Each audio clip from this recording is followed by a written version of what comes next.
Austria, en otro tiempo, uno de los estados más poderosos de Europa, tenía una población de 53 millones de personas, lo que la convertía en el tercer país más grande de Europa por población y el segundo más grande por superficie, después de Rusia. Se extendía desde la actual Polonia hasta lo más profundo de los Balcanes, y desde el Tirol del Sur, en Italia, hasta lo que hoy es Ucrania. En términos de poder político, Austria también era indispensable. Los Habsburgo estaban involucrados en todos los asuntos europeos importantes, y los palacios imperiales de Viena simbolizaban el máximo poder, con el emperador decidiendo el futuro destino de Europa. Sin embargo, cuando observamos a Austria hoy, queda poco de ese antiguo esplendor. Actualmente ocupa el puesto 18 en Europa por población y el puesto 20 en términos de superficie. Geopolíticamente, el país desempeña un papel relativamente menor. ¿Cómo fue posible que Austria perdiera todo su poder en tan poco tiempo?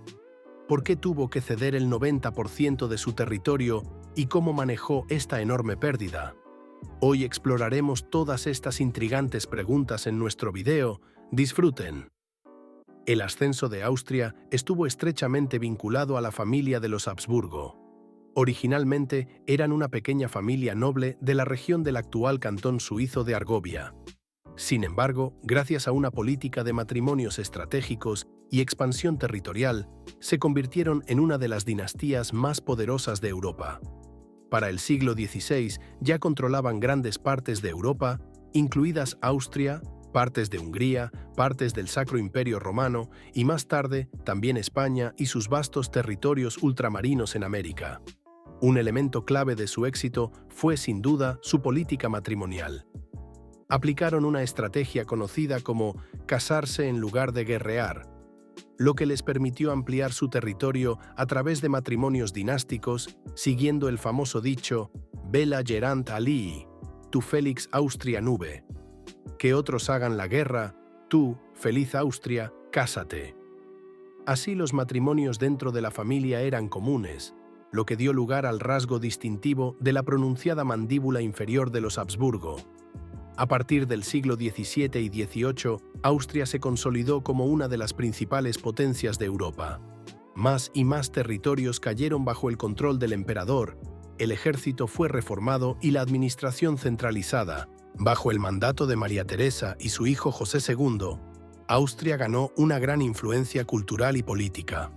No fue sorprendente que una de las mayores conferencias de paz de la historia, el Congreso de Viena, se celebrara en Austria. Después de la victoria sobre Napoleón, Austria parecía estar en la cúspide de su poder.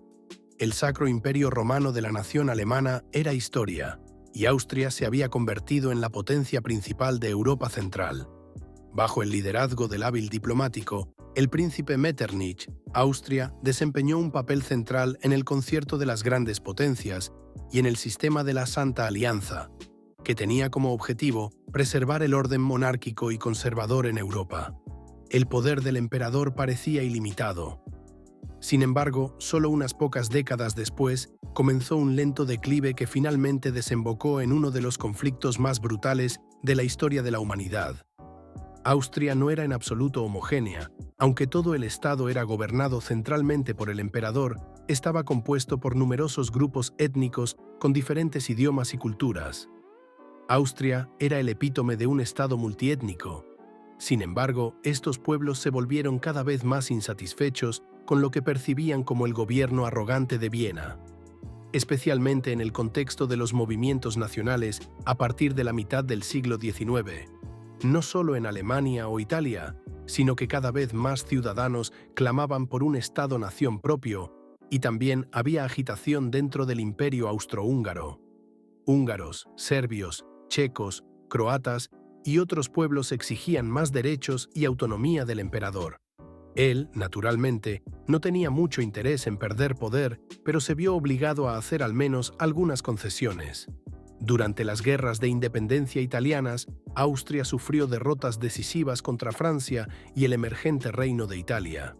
Austria también perdió en otros frentes, siendo la derrota más significativa la sufrida en la Guerra Austro-Prusiana de 1866. La derrota de Austria condujo a su exclusión de la Confederación Alemana, lo que le hizo perder su posición dominante en Europa Central frente a Prusia. Esto resultó en una pérdida masiva de prestigio y exacerbó aún más las tensiones internas. Las crecientes aspiraciones nacionales, especialmente en Hungría, llevaron finalmente al compromiso austrohúngaro de 1867, que transformó el Imperio austriaco en la monarquía dual de Austria-Hungría.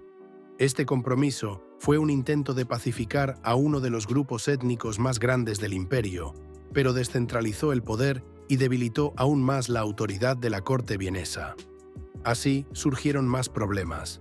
Austria-Hungría se quedó atrás en cuanto a la revolución industrial, en comparación con otras potencias europeas.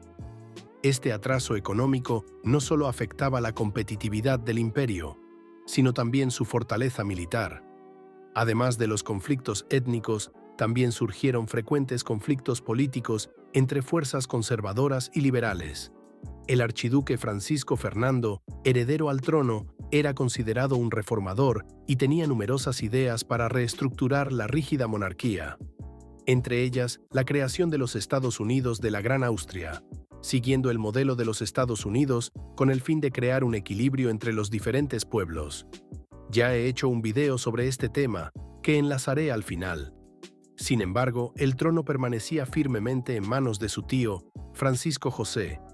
Este emperador muy conservador gobernó durante casi 70 años y llevó finalmente a Austria-Hungría a la ruina. Además, Francisco Fernando fue asesinado en Sarajevo en 1914, lo que extinguió las esperanzas de cambio. Por el contrario, a partir de entonces, las cosas empeoraron aún más, lo que nos lleva al colapso definitivo de Austria. Tras el asesinato de su sobrino, Francisco José declaró la guerra a Serbia, desatando una reacción en cadena que condujo a la Primera Guerra Mundial. Esta guerra resultó ser la catástrofe definitiva para la monarquía de los Habsburgo. Mientras el imperio se basaba en éxitos pasados y seguía convencido de su propio poder, la guerra lo cambió todo. A pesar de los éxitos iniciales, el imperio no estaba preparado para soportar las cargas de una guerra total moderna. Los recursos económicos eran insuficientes y los ejércitos multinacionales sufrían problemas de lealtad y comunicación. Como resultado, los distintos pueblos del imperio vieron en esto la oportunidad de lograr su independencia, lo que asestó el golpe final a la monarquía. Los frentes colapsaron progresivamente y uno tras otro cada vez más nacionalidades, incluidos checos, eslovacos, húngaros, eslavos del sur y polacos, declararon su independencia. Fueron alentados además por las promesas aliadas de autodeterminación, como las planteadas por el presidente de los Estados Unidos, Woodrow Wilson. En un último intento desesperado, el Consejo Imperial Austríaco aprobó el Manifiesto de los Pueblos en octubre de 1918, proponiendo transformar la monarquía en una federación con amplia autonomía para las diversas nacionalidades. Pero este paso llegó demasiado tarde. La monarquía era historia y el antiguo imperio austríaco se desintegró. Surgieron numerosos estados nuevos como Checoslovaquia, el Reino de los Serbios, croatas y eslovenos, más tarde Yugoslavia, y la República de Polonia. Hungría se convirtió en un estado independiente y Austria se redujo a sus territorios de habla alemana. El Tratado de Saint-Germain en 1919 selló oficialmente el fin de la monarquía de los Habsburgo.